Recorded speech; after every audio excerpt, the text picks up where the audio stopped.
datang di kontennya Guru Sejarah. Kalian bisa mendapatkan informasi terkait materi pelajaran sejarah, konten gaming, dan juga konten edukasi naratif. Story ya. So, itu ini.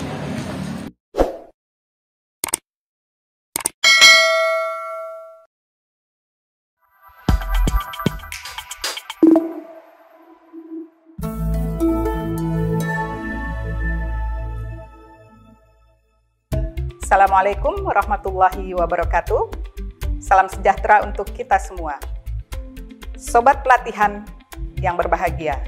Kali ini, Cut Umu Atiyah, Widya Iswara, Pusdiklat Tenaga Teknis, Pendidikan dan Keagamaan, mendampingi Anda sekalian untuk membahas tentang konsep penelitian tindakan kelas atau yang biasa dikenal dengan Classroom Action Research.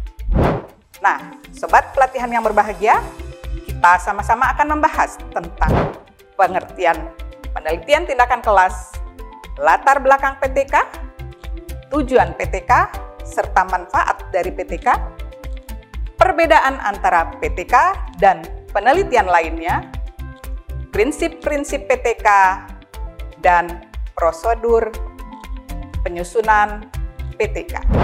Selanjutnya, mari kita bahas yang pertama. Apa itu penelitian tindakan kelas?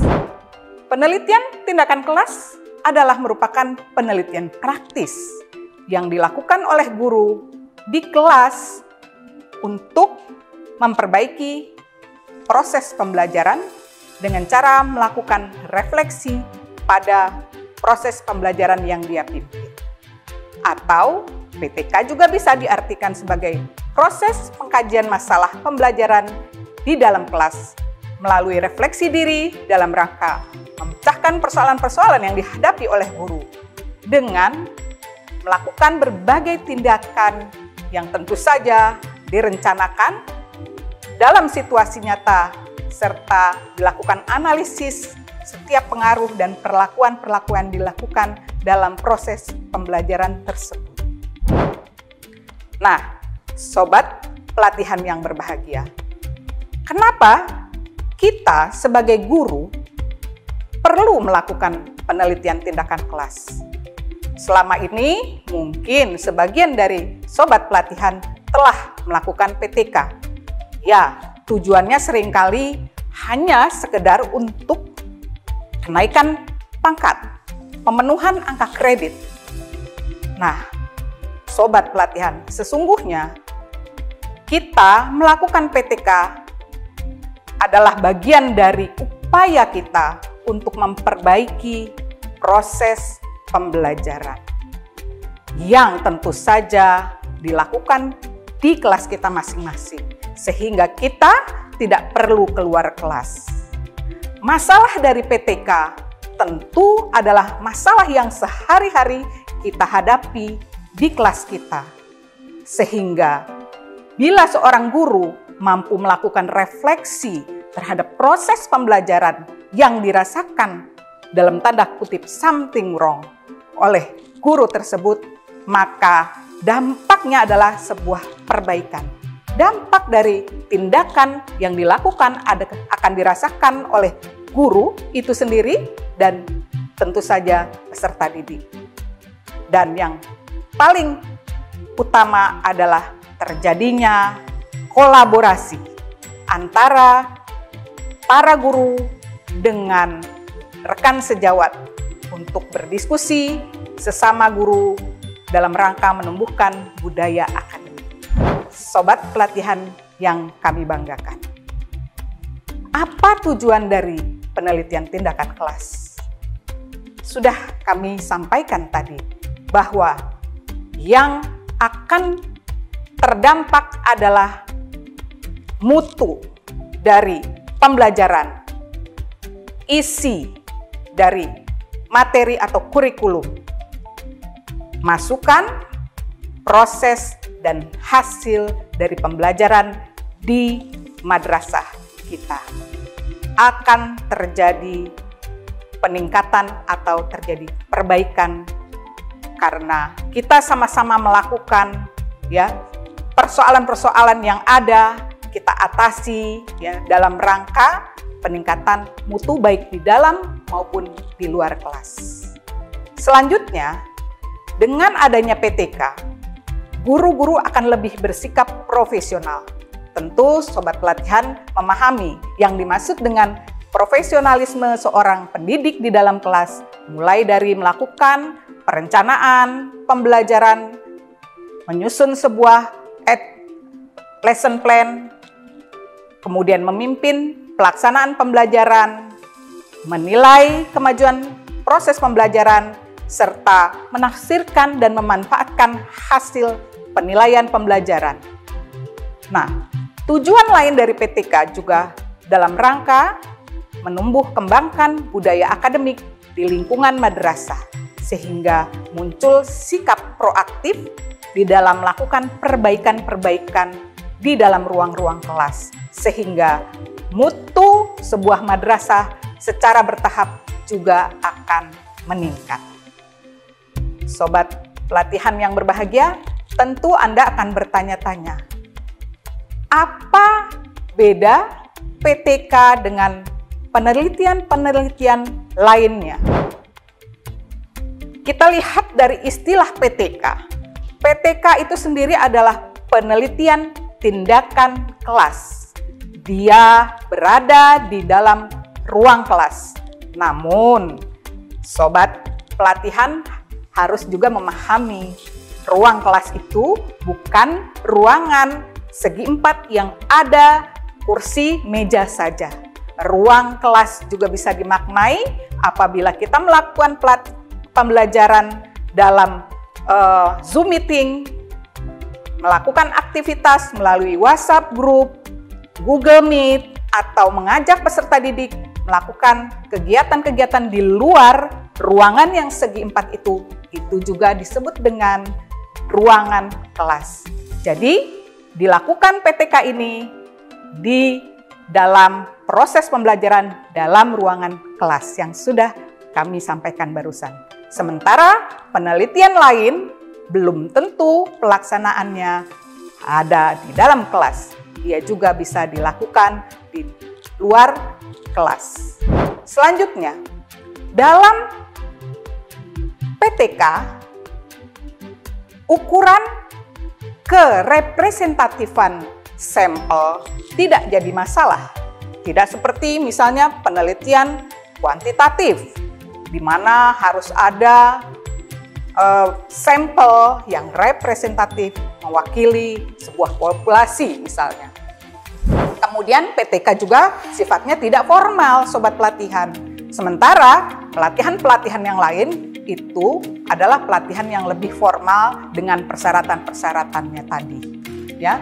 Kemudian pengembangan instrumen dalam PTK itu tidak terlalu kaku, ya karena tadi dikatakan tidak formal. Ya, dia berbicara instrumen itu tidak harus ada validasi dan uji reliabilitasnya. Sementara kalau kita lihat ya, Sobat Pelatihan mungkin menyusun skripsi, tesis, atau disertasi, itu jelas harus dilakukan uji validitas dan uji reliabilitas. Jadi, Sobat Pelatihan bisa saja mengambil instrumen-instrumen yang sudah ada dilakukan oleh peneliti sebelumnya atau guru-guru sebelumnya yang melakukan penelitian tindakan kelas.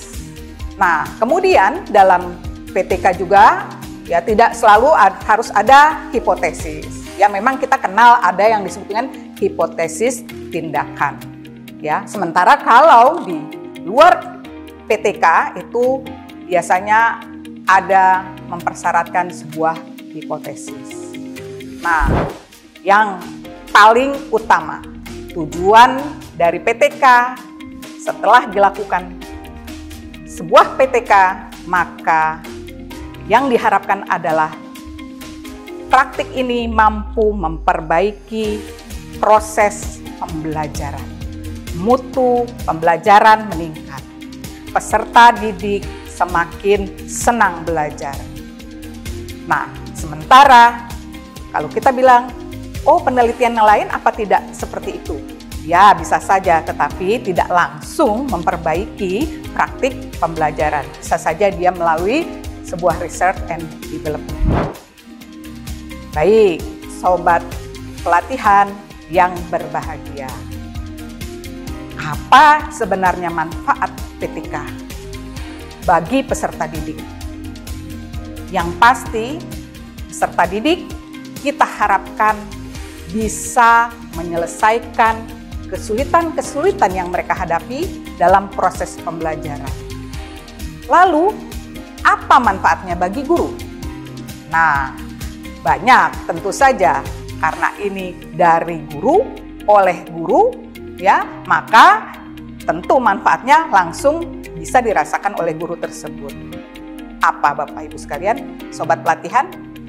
Guru memiliki kemampuan memperbaiki proses pembelajaran. Kinerjanya secara bertahap dapat meningkat secara profesional. Dia juga mampu berperan aktif mengembangkan pengetahuan dan keterampilannya sendiri. Serta guru memiliki rasa percaya diri yang kuat. Nah, untuk madrasah, ya, dengan dilakukannya PTK ini, madrasah memiliki guru yang hebat karena memiliki kemampuan melakukan sebuah perubahan atau perbaikan kinerja secara profesional. Sehingga secara bertahap madrasah juga bisa meningkat mutunya dan masyarakat secara berbondong-bondong mengamanahkan anaknya untuk dititipkan di madrasah. Sobat pelatihan yang berbahagia, mari kita lanjutkan dengan prinsip dari penelitian tindakan kelas. Ini kita sama-sama harus betul-betul pahami bahwa dalam PTK ini kita lakukan dalam situasi nyata, situasi yang real di kelas kita, ya, dalam proses pembelajaran yang mana ada sebuah siklus yang berkelanjutan. Nah, mungkin sobat pelatihan sudah tahu ada siklus yang berkelanjutan ini yang disampaikan oleh teori Chemist and Tegart, ya, bahwa di dalam penelitian tindakan ini adanya siklus yang berkelanjutan, ya. Nah, dengan adanya siklus ini, seorang guru berusaha untuk memperbaiki, ya. Kalau siklus pertama belum kelihatan ada peningkatan, maka dilanjutkan dengan siklus berikutnya. Terus, apabila dianggap sudah ada peningkatan, maka siklus tersebut boleh dihentikan. Nah, jadi dari siklus ke siklus, metodenya, pendekatannya, model belajarnya, itu harus tetap. Yang diperbaiki apa? Disempurnakan. Ya, jadi tidak ada perubahan metode, tidak ada perubahan pendekatan atau model dari satu siklus ke siklus berikutnya. Yang ada hanya disempurnakan. Nah, itu. Selanjutnya, sobat pelatihan, sasaran dari PTK tentu saja yang paling utama adalah siswa yang sedang mengikuti proses pembelajaran. Kemudian, siapa lagi di sana? Ada guru yang sedang melakukan proses atau membimbing peserta didik. Ada materi pembelajaran, ada sarana prasarana pendidikan atau peralatan, kemudian juga hasil pembelajaran yang ditinjau dari 3 ranah. Yang pertama adalah kognitif, afektif, dan psikomotorik, serta lingkungan di kelas, di sekolah, serta lingkungan di rumah siswa. Ada pertanyaan, berapa kali siklus PTK harus dilakukan oleh seorang guru? Tidak ada jawaban yang pasti, sobat pelatihan. Ini sangat tergantung dari kepuasan guru atau si peneliti ini. Namun demikian, sangat disarankan tidak kurang dari 2 siklus, di mana setiap siklus minimal 2 kali pertemuan. Kenapa hal ini dilakukan? Agar terjadi perbedaan antara PTK dengan pembelajaran biasa. Ya, jadi apabila satu pertemuan, maka ini dianggap belum menghasilkan perubahan sikap pada peserta didik. Oleh karenanya, kita harus dalam satu siklus lakukanlah minimal 2 kali pertemuan. Jadi, inilah yang membedakan PTK dengan pembelajaran biasa. Nah, pada siklus tersebut, metode atau tekniknya itu harus tetap. Misalnya, sobat pelatihan memilih metode dengan jigsaw, maka pada siklus berikutnya sama-sama dengan jigsaw. Menggunakan project based learning dalam model pembelajaran pada siklus pertama, siklus keduanya pun tetap project based learning. Selanjutnya, tentu kita ingin mengetahui siklus dari PTK ini. Kita lihat dalam sebuah siklus PTK ada diawali dengan pra PTK, kemudian ada perencanaan, kemudian pelaksanaan, kemudian dilanjutkan dengan observasi, dan kemudian refleksi. Dalam tahap pra-PTK, seorang guru biasanya melakukan refleksi, mengidentifikasi permasalahan-permasalahan yang ada di kelas. Apa sih masalah kita? Ayo, sobat pelatihan, di era pandemi ini tentu banyak sekali keluhan-keluhan dari guru berkaitan dengan menurunnya motivasi belajar peserta didik, kemudian kegagapan guru-guru menghadapi perubahan dari pembelajaran tatap muka menjadi pembelajaran berbasis e-learning. Nah, ini adalah sebuah hal yang bisa kita angkat menjadi permasalahan dalam penelitian tindakan kelas. Oleh karenanya, di sini seorang guru mulai memperhatikan, mengidentifikasi apakah masalahnya ini kaitannya dengan motivasi belajar peserta didik, apakah ini berkaitan dengan prestasi yang menurun, atau lainnya. Nah, itulah kita lakukan dengan analisis. Di dalam analisis ini kita mulai mencari masalah apa yang paling urgen di dalam proses pembelajaran yang membuat keresahan kita sebagai guru. Nah, ini menjadi fokus utama. Inilah yang kita analisis. Sehingga kemudian melahirkan sebuah rumusan masalah. Dalam rumusan masalah ini tentu bisa dilanjutkan apabila nanti kita melakukan sebuah hipotesis tindakan. Nah, di dalam tahapan pra-PTK ini juga kita mungkin secara prosedural melakukan pengajuan izin kepada manajemen atau kepada madrasah agar kepala madrasah atau guru-guru yang lain bisa kita libatkan sebagai kolaborator. Masuk pada siklus PTK. Tadi sudah kami sampaikan, ada siklus yang biasa kita gunakan dengan teori Kemis and Taggart, di mana sebuah PTK diawali dengan penyusunan rencana, dilakukan tindakan, kemudian dilakukan pengamatan atau analisis hasil. Ya, di sini dalam pengamatan ini dilakukan oleh kolaborator, di sini bisa rekan guru yang lain. Kemudian sama-sama dilakukan refleksi dan evaluasi, dan siklus ini kembali lagi pada siklus berikutnya dilakukan lagi perencanaan, tindakan, pengamatan, refleksi. Sampai nanti kita berhenti apabila terjadi sebuah perbaikan dari tindakan. Nah, kita mulai dari siklus yang pertama, rencana. Nah, dalam perencanaan ini kita mulai melakukan penyusunan rencana pelaksanaan pembelajaran atau lesson plan. Jadi kita siapkan dulu sobat pelatihan RPP yang akan kita jadikan RPP untuk penelitian tindakan kelas kita. Nah, selain RPP tentu kita harus menyusun lembar-lembar kerja dari peserta didik yang akan kita gunakan nantinya.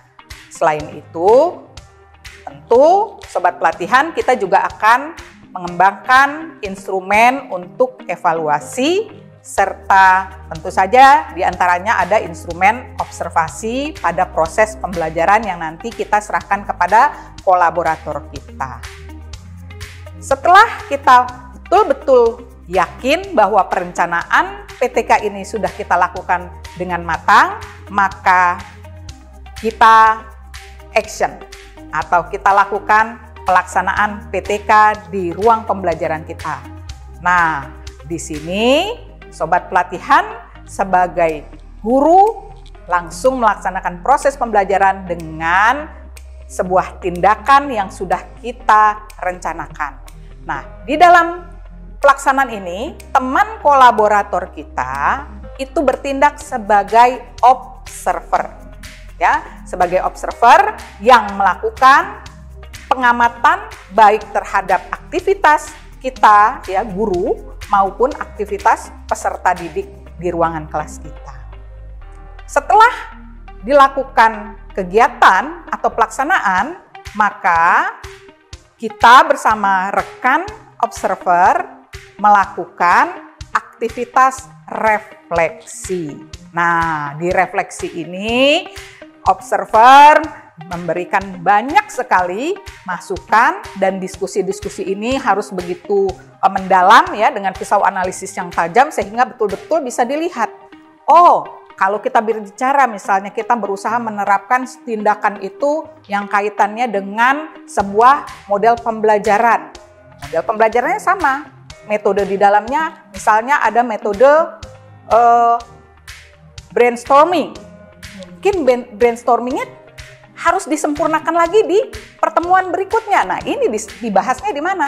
Dibahasnya adalah di tahap ketika kita melakukan refleksi.